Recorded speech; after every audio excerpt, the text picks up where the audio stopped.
Alright, well, this is me again, and I'm going to be explaining the bioflask to you here. Down here you would put the water. This is your boiling flask.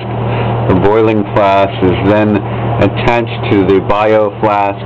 The bioflask is where we would contain the herbs themselves, that the steam would rise up from the boiling flask, go into the herbs, taking the natural oils off of the herbs at a certain temperature, which is around anywhere from 175 to 200 degrees Fahrenheit, 100 degrees Celsius.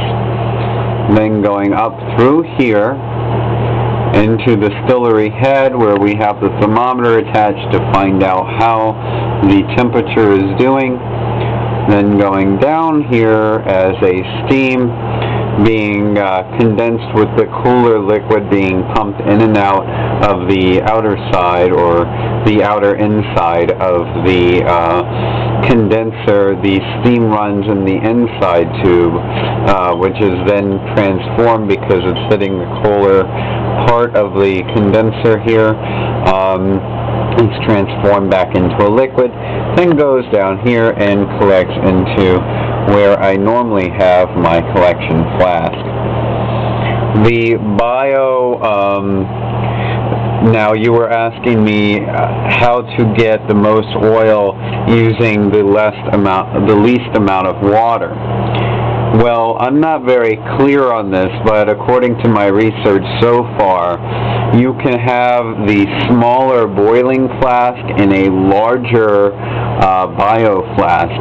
And if your bioflask has more plant material than the consistency or volume of water in your boiling flask, you are more likely to end up with a higher volume of oil. However, we get a very little oil from plant material, as there's not a lot of oil just soaking these plant materials, leaves, flowers, whatever. It is going to be very hard to get more oil than water. So you're always going to have more water than oil, but you can end up increasing the amount of oil, and maybe if you had a large enough bioflask and a small enough boiling flask, you would end up with at least an equal amount of oil and water, hypothetically speaking. But that's it for now. And just as a side note, as you can see, I've got my little thing here to hold it in place, but I got my chemically treated lab stand today for the glassware as well. So that's here now, and I don't have to use my antique Bunsen burner upside down to hold it all in place. Thank you for watching.